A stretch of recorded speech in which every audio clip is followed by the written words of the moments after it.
The ocean of Kepler-186f was not a friendly place. It stretched across the entire planet, a deep, dark, and cold expanse that never saw the sun. Above the water, the sky was a permanent, bruised purple, whipped by storms that could tear the metal skin from a starship.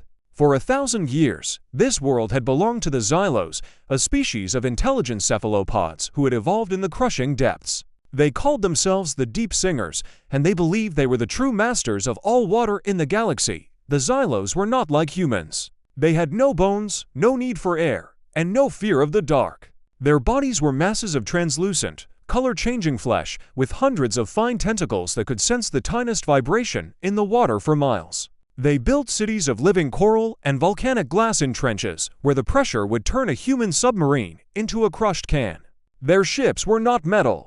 They were grown from the flesh of giant, mutated jellyfish, powered by bioluminescent organs that pulsed with a cold, blue light. For them, the ocean was a womb, a weapon, and a throne. Then humanity arrived. The human fleet did not come as conquerors. They came as refugees. Their homeworld, Earth, had been burned by a solar flare. Their other colonies had fallen to plague and war. The few remaining human ships, blocky, ugly, and patched with scrap, had followed a faint signal to Kepler-186f. The planet had water. It had minerals. It had a chance. The first contact was a disaster. A human scout drone, a simple metal box with a propeller, dove into the shallow waters to test for toxins. The Xylos saw it as a parasite. A swarm of their young, no larger than a human hand, tore it apart with razor-sharp beaks. The humans, watching from orbit, sent a message. They used light pulses, radio waves, and even dropped a floating buoy that played simple musical tones. All of it was ignored. The Xylos did not believe in talking. They believed in pressure. Their high singer, a massive old creature named Kaln, who had lived for 300 human years, declared the surface dwellers an infection. They scratch at the roof of our world, Kuln sang through the water, the vibrations shaking the seabed. They do not breathe the deep. They do not feel the weight. They are nothing. Let the waves take them. The war began without a declaration. Xylos war parties, riding their living ships, rose from the trenches. They attacked the human orbital platforms, not with lasers or missiles, but with focus-on cannons that used the very physics of water to shatter metal. A human cruiser, the last hope, was caught in the upper atmosphere. The Xylos did not fire a single explosive. They simply sang a low, resonating note that matched the ship's hull frequency. The metal vibrated, cracked, and then fell apart like a sandcastle. 700 humans died in seconds, their bodies freezing in the thin air before they even hit the water. The humans were shocked. They had fought wars against other humans, against alien machines, against radiation storms. But they had never fought an enemy that treated the ocean as a living extension of its own body. Every human weapon was useless. Torpedoes were caught by the Xylos' bioelectric fields and turned back. Sonar was jammed by their constant singing. Even nuclear depth charges only killed the water around them. The Xylos simply dove deeper, faster than any human machine could follow. For 3 months, the humans lost.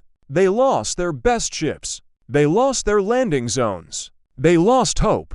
The survivors gathered on a single, damaged carrier called the Steadfast. Its captain, a grizzled woman named Alara Vance, had a face like cracked leather and eyes that had seen too much. She watched the sensor readings as another Xylos war party circled their position.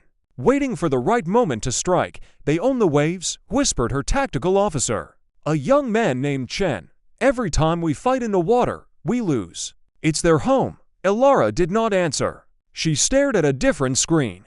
It showed the deepest part of Kepler's ocean, a trench called the World Scar. The pressure down there was so immense that even the Xylos rarely went there. But Alara was not looking at the pressure. She was looking at the geology. The trench was lined with a rare form of metallic hydrogen, frozen solid by the cold and squeezed by the weight of a planet's worth of water. It was unstable. And it was very, very loud. They own the waves, Alara finally said, a cold smile touching her lips. But they've never seen what lives under the bed. She called a meeting of all remaining officers. The room was dark, lit only by emergency lights. The air smelled of recycled farts and sweat. She pulled up a hologram of an old Earth weapon. It was not a ship, not a bomb, not a gun. It was a seismic charge. a device used by ancient human miners to crack open asteroids. It did not explode with fire. It exploded with vibration. Pure, bone-shattering, planet-cracking vibration. "The Xylos sing to us," Ilara said. "They think sound is their weapon. They have no idea that we once used sound to move mountains. The plan was insane. It was suicidal. It was the only plan they had." The humans called it Operation Abyssal Hammer. The idea was simple in concept, but horrifying in execution. They would take their last 3 functional submarines rust buckets, named the Triton, the Nereus, and the Vengeful Ant, dive them into the world scar. They would plant a series of seismic charges along the frozen metallic hydrogen veins. Then they would detonate them in a specific sequence. The resulting shockwave would not be an explosion. It would be an earthquake. An artificial, focused earthquake that would send a wall of compressed sound and pressure racing up through the ocean, straight toward the Xylos' main city. The problem was the dive. The world scar was 12 miles deep. The human submarines were rated for only 3. Every foot they descended, the hulls groaned like dying animals. Rivets popped. Welds cracked. Water leaked in through microscopic gaps, and the crew had to constantly pump it out. The pressure outside was so great that if a single window shattered, the water would turn every human inside into a red paste before their brains could even register the pain. Captain Ilara Vance commanded the dive from the Vengeful, the toughest of the 3. She sat in her command chair, a thick cable connecting her pressure suit to the ship's life support. Her knuckles were white as she watched the depth gauge. "For miles," Chen reported, his voice shaky. "Hull integrity at 72%. Keep going," Ilara said. "Captain, the Triton is reporting a leak in their engine room. They're losing power. Tell them to seal it with their own bodies if they have to. We are not stopping." The darkness outside was absolute. The Xylos' bioluminescent life forms did not live this deep. There was nothing but black, cold, and the endless, crushing weight. The human ships turned on their external lights. The beams cut through the water like pale fingers, revealing walls of jagged rock, cliffs of black ice, and below them, the yawning mouth of the trench. The Xylos, of course, noticed. They felt the vibrations of the human engines through the water. They heard the desperate pounding of the crew's hammers as they tried to patch leaks. But they did not understand. To the Xylos, diving deeper was a sign of strength. They thought the humans were trying to run, to hide in a place they could not survive. The High Singer, calm, laughed a deep, rumbling laugh that shook the coral towers of his city. The air breathers sank themselves, he sang to his council. "They are like dying fish who swim toward the bottom. Let them. The pressure will do our work for us. Save our strength for the surface." That was the Xylos' fatal mistake. They assumed that because humans could not breathe water, they could not think in the deep. They assumed that pain and fear would make the humans weak. They did not know that humans had spent their entire history turning pain into a tool. The Triton died at 7 miles. Her hull buckled with a sound like a gunshot. The last transmission from her captain was a single word: press, then silence. The Nereus made it to 9 miles before a seam split along her bow. She did not explode. She simply collapsed inward, a steel ball crumpling like paper. 23 men and women gone in a blink. The Vengeful pushed on. At 10 miles, the hull was groaning so loudly that the crew had to wear ear protection. The lights flickered. The air was thick with the smell of ozone and fear. Ilara looked at the depth gauge, 11.8 miles. "Almost there. Seismic charges ready," said her weapons officer, a silent woman named Ionescu. "We have 12 devices. The target veins are in sight. Plant them," Ilara ordered. To crew members in heavy pressure suits exited the Vengeful through an airlock. The water outside was so cold that it felt like fire on the exposed metal of their suits. They worked in the dark, attaching the charges to the frozen metallic hydrogen. Each charge was the size of a coffin and weighed a ton. The crew moved slowly, deliberately, knowing that one wrong move could set off a chain reaction that would bury them all. It took for hours. The Xylos never came. They were too confident. They were too deep in their own comfort. They could not imagine a creature that would suffer so much just to deliver a gift of pain. When the last charge was planted, Ilara gave the final order. "All hands, brace for impact. Detonate in 10 seconds." She closed her eyes. She thought of Earth. She thought of the blue skies and the green hills, the things her grandchildren would never see. Then she pressed the button. The explosion did not make a sound. Not in the way humans think of sound. It was a vibration that started in the rock, a deep, subsonic hum that bypassed the ears and hit the bones directly. The metallic hydrogen veins cracked, shattered, and then released their stored energy in a single, apocalyptic pulse. The entire trench shook. The Vengeful was thrown sideways like a toy, her crew slammed against the walls. 2 men broke their necks. Ilara felt her left arm snap, but the wave was moving. It rose from the trench at the speed of sound in water, nearly a mile per second. It was not a tsunami.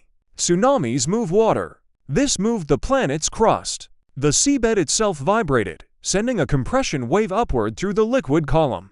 As it rose, the wave grew stronger. The water pressure magnified it. By the time it reached the mid-levels, it was no longer a vibration. It was a wall of pure, focused force. The Xylos felt it 5 seconds before it hit. Their sensory tentacles screamed. Their bioluminescent cities flickered in panic. Calm, the high singer, opened his massive beak to sing a defensive counternote. But his song was too slow. Too weak. The wave reached the Xylos city of Coolness Rest at 3 in the afternoon, ship time.